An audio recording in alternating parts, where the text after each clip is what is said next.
Sorry.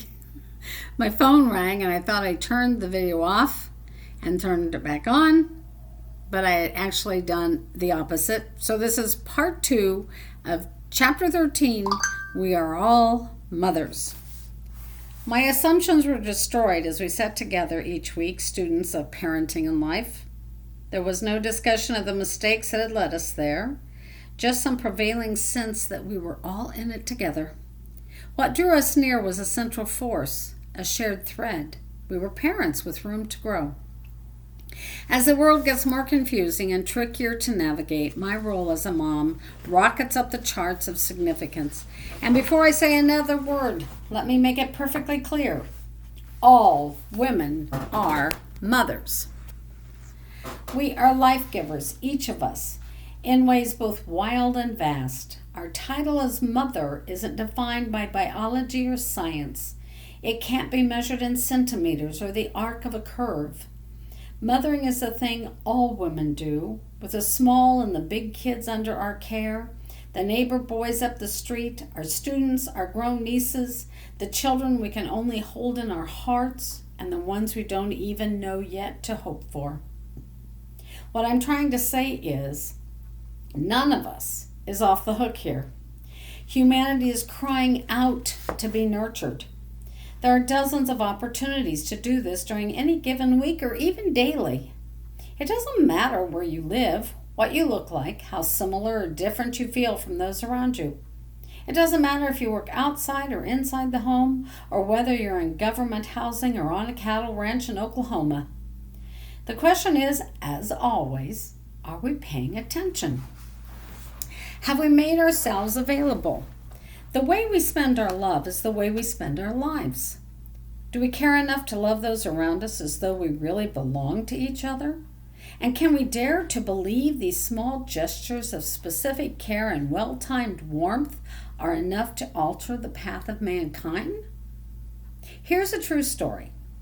One of the sweetest, safest, most distinct memories I have from childhood is the day I was struck with a migraine just before the bus was set to leave for a junior high basketball game for which I was a cheerleader. A bad idea for someone with my skill set, but I'd rather not talk about it. I was physically wobbly with pain creeping over me like a spider in the dead of a night, and all I wanted to do was to be tended, safe, and sound. The fact that my mom was at work and unreachable caused me more than a little emotional anguish. But my best friend Angie's mom, Sue, swooped in, grabbed the maternal baton right on time. I got over the headache, but I will never get over the relief of being tucked into clean sheets on her couch. Sue didn't see me as someone else's sick kid. She took me in as her own, choosing compassion over convenience. Mother Teresa famously said, if you want to bring happiness to the whole world, go home and love your family. We gobble up her words, plastering them on signs and hand-lettering them into note cards. We love them because they're beautiful and profoundly true. But let's not forget, this is the same Mother Teresa who reminded us to draw a wider circle around who we considered family. Seen under the light of that truth, new meaning emerges. If we want our world to be better, we have to go out and love the people around us. We need to invite them in as family. Beginning to live as though there's no such thing as other people's children might be the most crucial, significant contribution to the flourishing of our world. Simply believing this, however, is not enough. Sympathy without action is no more than wasted breath. Mothering is often physical, gut-wrenching work. What do we believe our kids are owed? To what ends would we go to offer them protection, support, and love? Just this week, I have lost sleep over the heartache of one of my kids. I've sent emails, searched for outside support, indulged a few unhealthy fantasies involving the vigilante justice of a 41-year-old mama with a few bones to pick, and oh, how I have prayed. I love my kids. There's not much I wouldn't do to make sure their needs are met. The dreams we have for our children, to know community and freedom, to grow in truth, to be safe and loved, must be available to all. We are lion-hearted mamas, every one of us, made to roar for the kiddos most closely within our reach. Do you believe your children deserve nutritious food and plenty of it? A vibrant education? Lives free from discrimination and violence? Do they deserve basic kindness and respect? Do they deserve life itself free from trauma and marginalization? Assuming your answer is yes, let the same be said for all God's children, and you are uniquely positioned to work toward that goal in your ordinary place. If you're a public school champion, do everything you can to make the school better. This serves every sweaty, silly child in that building. Are you a committed homeschool mom?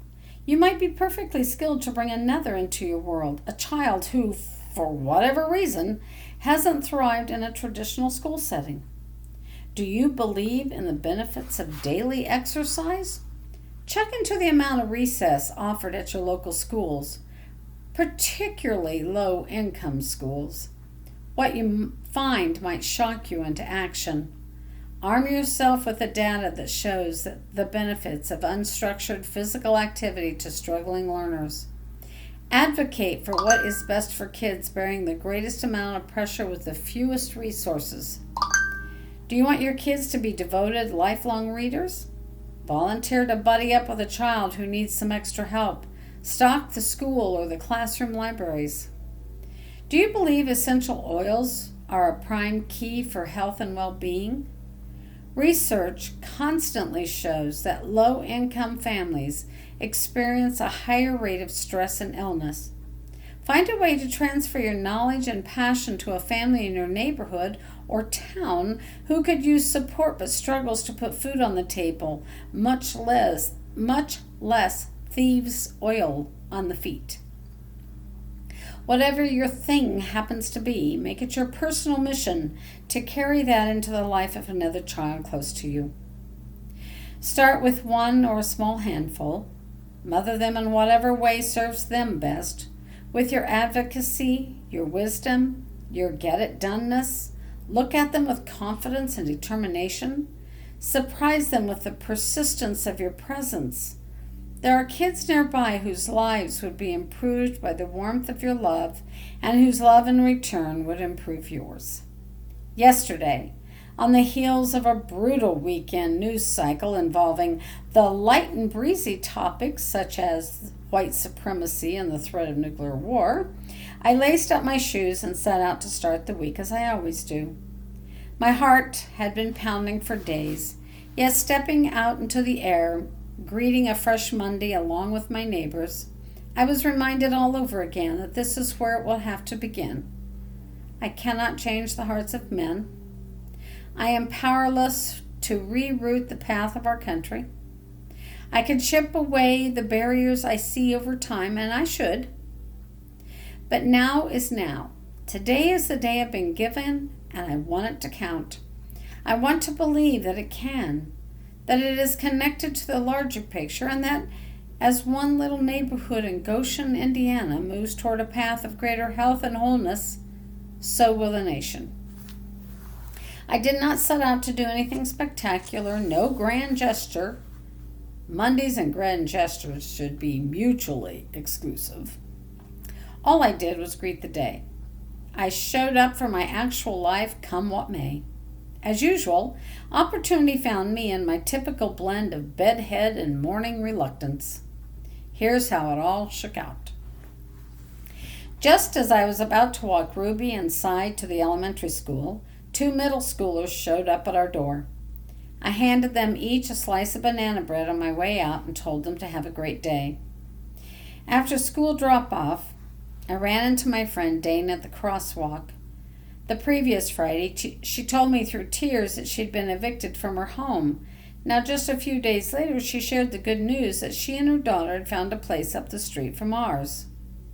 Walking home, I noticed wild patches of cornflowers in bloom along the curb, so I bent down to take a picture. grateful as ever that what some consider weeds, others see as signs of life. A few houses down, my neighbor Boo Boo drove by and yelled in his customary, "Good morning, sister," out the window. Next, I walked up to the middle school bus stop.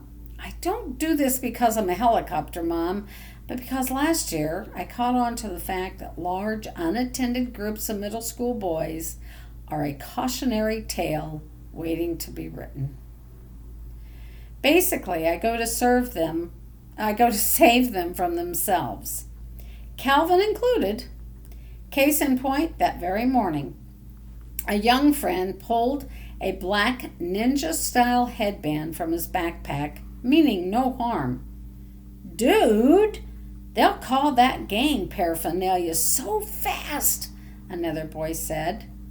Sadly, he was right.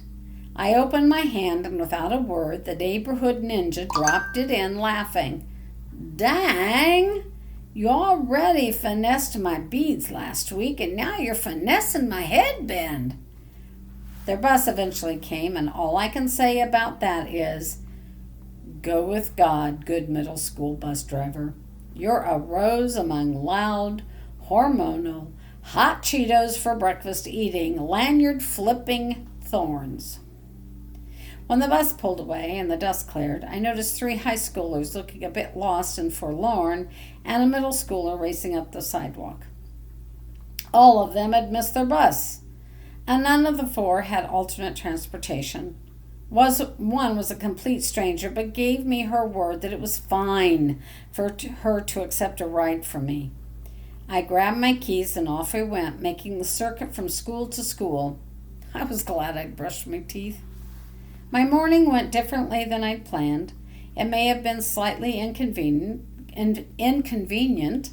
It took a bit of time, mostly because our neighborhood has long been landlocked by road construction, the likes of which have caused lesser men and women to tear their clothes and lament humanity in the town square. It was also super easy, tremendously ordinary, and altogether my pleasure. I'd done nothing I wouldn't have done for my own kids. I have a hunch you'd have done the same thing. Last summer alone, my kids were mom rescued a tiny handful of times after we suffered a few glaring parenting fails. In every case, another more centered mom, who maybe had done some yoga or drank some coffee or gotten an adequate night's rest, swooped in to help, reserving judgment, focused only on the task at hand, to save the children. We're moms. It's what we do. The pundits may still be busy arguing in their neckties, tossing out anxiety bombs, and sweating through their collars. But over here in the neighborhood, the sun is shining, the weeds are the same blue as the sky. All of it's free, and that means something to me. This is a day to fling grace around like glitter, to pass out slices of banana bread, to tell boys how handsome their ID pictures are, to help each other out and lift each other up. Let's open our homes and our passenger doors. Let's be sensitive and aware. In the span of God's wide and rowdy families, we all belong to one another, and there's no such thing as other people's children. Take a look around. Find someone to nurture.